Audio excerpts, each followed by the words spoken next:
আগামী দিনগুলো আমাদের জন্য চ্যালেঞ্জিং। আমরা নির্বাচনমুখী হতে যাচ্ছি, আর সকলের কাছে আমার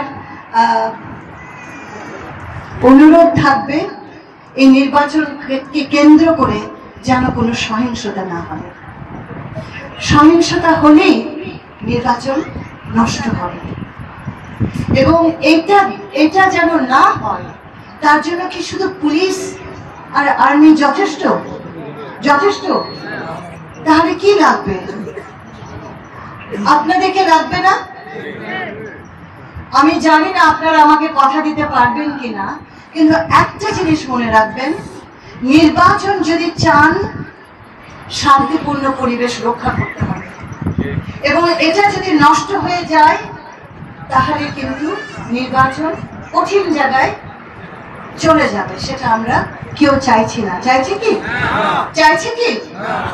যদি না চাই তাহলে আপনারা সবাই এগিয়ে আসুন, যেন আমার নবীনগরে অন্তত একটা খুব সুন্দর শান্তিপূর্ণ নির্বাচন হয়, সকল দলের অংশগ্রহণে।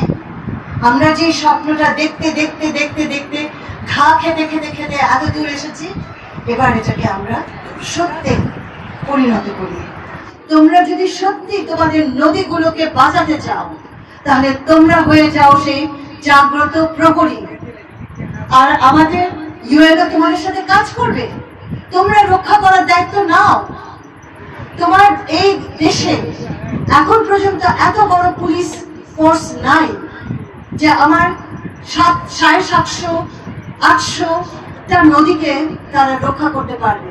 এটা একমাত্র আমাদের গ্রামীণ সমাজ, কমিউনিটি এবং আমাদের পুলিশ প্রশাসন এবং যারা অ্যাক্টিভিস্ট আছে, পরিবেশ রক্ষাকারী যারা আছে, একসাথে মিলে কাজটা করতে হবে।